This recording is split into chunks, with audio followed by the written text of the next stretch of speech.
안녕하세요. 작은 새와 함께하는 바이블 스터디 229번째 시간입니다. 오늘은 출산 규정이라는 제목으로 레위기 12장 1절부터 8절까지 함께 살펴보도록 하겠습니다. 1절부터 4절입니다. 여호와 said to Moses, 여호와께서 모세에게 말씀하셨습니다. Say to the Israelites, 이스라엘인들에게 이렇게 말할지라. A woman who becomes pregnant, 임신한 여인은 and gives birth to a son, 그리고 임신하여 아들을 낳은 여자는 will be ceremonially unclean for 7 days, 7일 동안 그런 의식적으로 7일 동안 불결하게 될 것이다. 이 ceremonially는 이제 종교적으로 이런 말이겠죠. 정말 물리적으로 어떤 들어온 오물을 뒤집어 썼거나 그런 것을 말하는 게 아니라 하나님 보시기에 부정하다라고 하시는 겁니다. 7일 동안 그렇습니다. Just as she is unclean during her monthly period. 그녀가 월경을 하는 동안에 불결한 것처럼 그녀는 부정하게 될 것이다. On the 8th day, the boy is to be circumcised. 8째 날에 그 아이는 할례를 받아야 될지라. Then the woman must wait 33 days to be purified from her bleeding.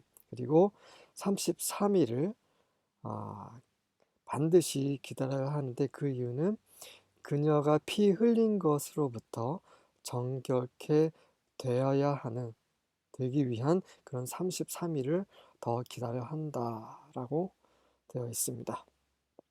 She must not touch anything sacred or go to the sanctuary until the days of her purification are over.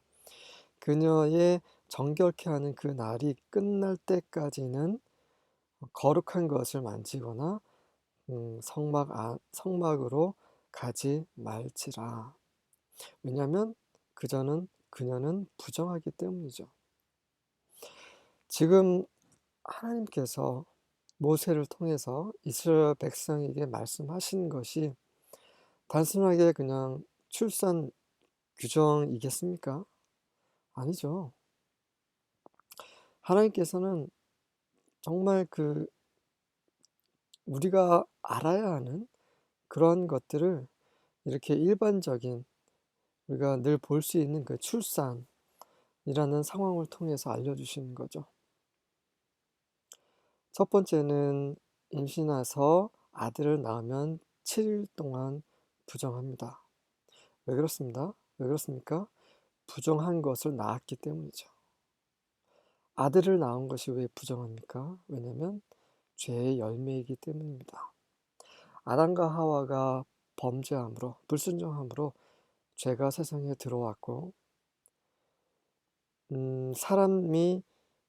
여자가 이제 임신해서 아이를 낳을 때마다 죄를 낳는 거죠. 왜냐하면 이 죄라는 것이 사람 안에 이미 자리를 잡았기 때문입니다. 우리는 출산할 때 죄인을 출산하는 거죠. 죄가 없는 깨끗한 사람을 출산하는 것이 아닙니다. 죄 덩어리를 낳는 거예요. 그래서 7일이라는 완전한 그 숫자, 그 7일 동안에 부정한 것입니다. 죄를 낳았기 때문이죠. 이것을 우리가 보아야 합니다. 우리가 죄를 짓지 않아서 나는 죄인이 아니요 그런 성질일 것이 아니라는 거죠. 하나님 눈에 우리 모두가 하나님과의 원수요 죄인들입니다. 그분의 거룩하심에 참여할 수 없고 그분의 자녀로 불릴 수 없는 그런 자들이라는 거죠. 그리고 출산을 한 이후에 7일 이후에 또 33일 다 해서 40일이죠. 그러니까 총 40일 동안 산모는 부정한 겁니다. 왜 그렇습니까? 피를 흘렸기 때문이죠. 죄를 낳았고 그래서 7일 동안 부정했고 33일이라는 기간 동안에 피 흘림에 대해서 또 정결케 되어야 되겠죠. 피 흘리는 것은 네, 하나님께서 금하신 거예요. 내가 상대방의 피를 흘렸든 내가 나의 피를 흘리든 어쨌든 피 흘리는 것은 하나님께서 금하신 겁니다. 누구한테 금하셨나요? 바로 노아에게 명하신 거죠. 노아의 가족들이 노아 방주에서 나왔을 때 하나님께서 노아 아들들에게 그런 말씀하셨습니다. 살인하지 말라. 그리고 핏째 고기를 먹지 말라. 둘 다 딱 두 가지를 금하셨어요. 이 두 가지 다 피와 관련된 거죠. 그리고 또 한 가지, 이 아이를 출산할 때 피만 나오는 게 아니죠. 그 물이 나오지 않습니까? 제가 갑자기 지금 생각이 안 나는데 그 어머니 뱃속 자궁 안에 물이 있고 아이는 그 물 속에서 태어나기 전까지 그 물 속에서 성장하는 거죠. 그래서 아이가 태어날 때는 물과 피가 아래로 쏟아집니다. 물과 피 하면 생각나시는 게 뭐가 있나요? 예수님께서 십자가에 못 박히셔서 돌아가실 때 피와 물을 흘리셨습니다. 피만 흘리신 것이 아니라 로마 군인이 옆구리를 찔렀을 때 물도 같이 나왔죠. 그래서 물과 피는 바로 생명을 출산하는 그런 일과 관련되어 있습니다. 예수님께서 십자가에서 물과 피를 흘리실 때 그분께서 하신 일은 우리 눈엔 보이지 않지만 바로 새로운 생명을 출산하신 거죠. 그게 바로 무엇입니까? 그분의 몸, 바로 교회입니다. 그분의 피값으로, 그분의 생명으로, 그분이 하나의 미랄로 땅에서 심겨서 돌아가심으로 많은 미랄들, 교회를 산출하셨죠. 교회는 이러한 것입니다. 5절입니다. If a woman gives birth to a daughter. 이번에는 여자가 딸을 낳았을 경우입니다. She will be ceremonially unclean for 2 weeks. 이번에는 아들을 낳았을 경우에는 일주일, 7일 동안 부정했지만 딸을 낳았을 경우에는 2주 동안, 14일 동안 부정합니다. Just as she is unclean during her menstrual period. 바로 그녀가 월경할 때 부정한 것처럼 14일 동안 부정합니다. After waiting 66 days. 그리고 66일을 기다린 이후에 she will be purified from the bleeding of childbirth. 그리고 그 이후에야 그가 아이를 낳으면서 흘린 피로부터 정결케 될 것이다. 정확히 아들을 낳을 때에 비해서 2배의 시간 동안 이 산모는 불결하게 됩니다. 왜 그렇습니까? 하나님께서 남자와 여자를 차별하시는 겁니까? 하나님은 차별 안 하시죠. 하지만 우리 눈에는 차별되게 보이지만 하나님의 눈에는 이건 공정한 겁니다. 예를 들면 남자와 여자가 팔씨름하면 안 되겠죠. 그거는 공평한 게 아닙니다. 여자가 남자보다 약하기 때문이죠. 그래서 남자와 여자 동시에 같이 팔씨름을 한다는 것은 그거는 남자와 여자를 차별하는 거지 공정한 것이 아닙니다. 어떤 사람들 이런 말 할 수 있어요. 아니 남녀를 차별한 거잖아요 그게. 남자 여자 똑같이 대해 주세요. 그렇지 않습니다. 똑같이 대하는 것은 공평한 것이 아닌 경우가 많습니다. 그 사람의 어떠함을 고려해서 대하는 것이 공평한 것이죠. 제자는 제자답게, 학생은 학생답게, 교사는 선생은 뭐 그에 맞춰서, 자식은 자식답게, 부모는 부모답게, 이런 식의 각자가 자기가 맡은 어떤 역할이나 위치에 따라서 그러한 일을 해야 되고 또 그러한 대우를 받아야 되는 거죠.